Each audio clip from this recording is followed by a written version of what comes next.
Okay, so this is a pretty long problem, so I'm just going to go ahead and just jump right into it. So what we're looking for in this problem, which I've explained in the email, is we're looking for the distance that the spring is going to be pulled back. We're looking for how far do we have to cock back this spring in order for this roller coaster to do a full flip and to get past this top point, which is the hardest part to get through.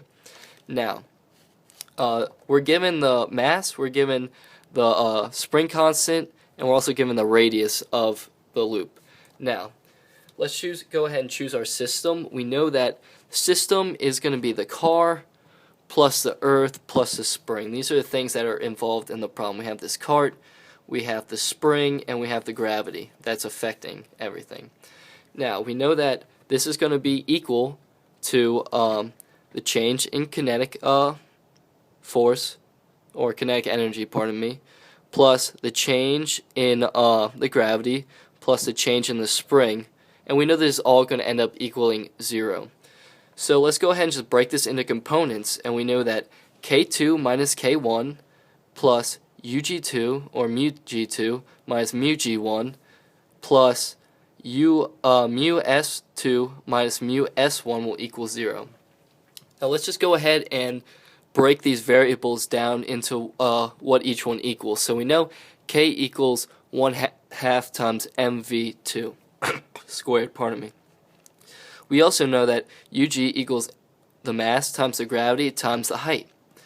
And we also know that the spring will equal 1/2 times the spring constant times the stretch of the spring squared. Now, knowing this, we know that we can see that. Let's start off with K's. We know that because the initial velocity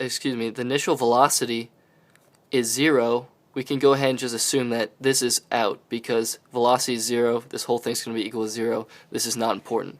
We can do the same thing for the initial gravity. We know that the initial y value is going to equal 0, so this whole thing is going to equal 0, and that's out. Now, we know that the final spring, for the spring, we know that what we're looking for is the spring when it's pulled back at the initial position, not at the final. So we know that this is going to equal 0. So we end up with K2 plus mu G2 minus mu S1 equals 0. Now, we see that this is negative, so we're just going to move it over to the other side. And now we're going to just plug in our numbers for the variables. And we end up with 1/2 mv2 plus mgy equals 1/2 ks squared.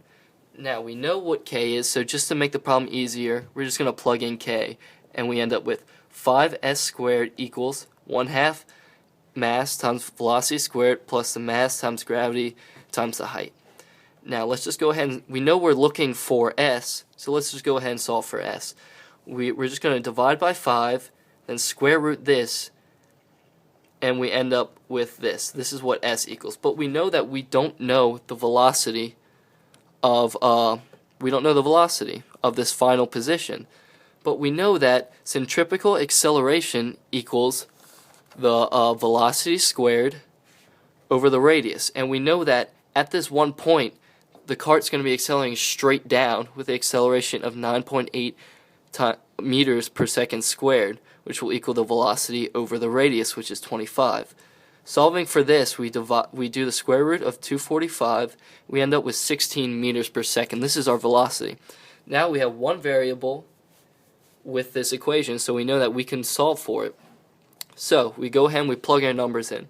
The 1/2 times the mass, which is 300 kilograms, times the 16 meters per second squared, plus the 300, which is the mass, times 9.8 newtons per kilogram, which is the gravity, times 50, which is the whole height, over this 5, which was this 5 we took from here. And we end up with s equals 193 meters.